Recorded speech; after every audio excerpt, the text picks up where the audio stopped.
Ouais. Monsieur Christelle Dosso, bonjour. Vous êtes Bonjour. béninois, vous êtes membre de l'association de l'ONG OFEDI, en charge des questions énergétiques et environnement. Vous venez de participer avec l'équipe du Bénin à l'atelier organisé par Helios et DKN, consacré au projet énergie, éco-développement et résilience en Afrique. Pouvez-vous nous dire quelle est la situation, votre vision de ce projet en tant qu'ONG? Oui, merci beaucoup, Michel.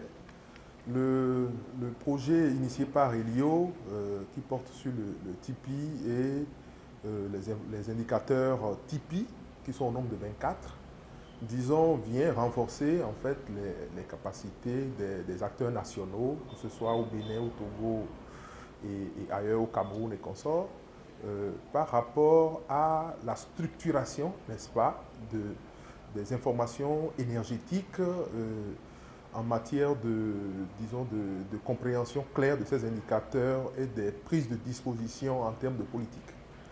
Et à mon sens, cela est important aujourd'hui dans un contexte de vulnérabilité aux impacts des changements climatiques, parce qu'il faut pouvoir s'adapter, faciliter, n'est-ce pas, la résilience énergétique. Et donc, il faut partir sur des bases ou sur une analyse relativement objective et bien définie au départ. Et je pense que c'est à ça que sert ce renforcement de capacité par rapport au Tipeee et aux indicateurs qu'il faut renseigner. Donc, la tâche revient à chaque équipe n'est-ce pas, de produire des rapports nationaux qui indiquent clairement, année par année ou en fonction des choix méthodologiques qui sont faits, de renseigner, de donner une idée claire de où on se trouve par rapport à ces indicateurs, de les interpréter. Vous avez insisté sur l'aspect vulnérabilité, qui Ouais. est une dimension extrêmement importante sur laquelle Helios se penche avec insistance, en particulier dans le cadre de développement de systèmes énergétiques qui sont compatibles avec l'éco-développement. Oui. Vous pouvez nous dire en quoi, au Bénin, ces questions de vulnérabilité du système énergétique sont importantes?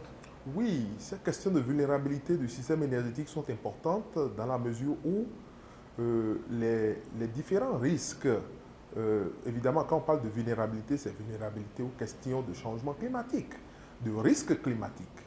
Les risques climatiques aujourd'hui qui pèsent sur le secteur de l'énergie sont multiformes et relativement nombreux lorsqu'on regarde les infrastructures énergétiques ou les acteurs aussi qui entretiennent la filière énergie.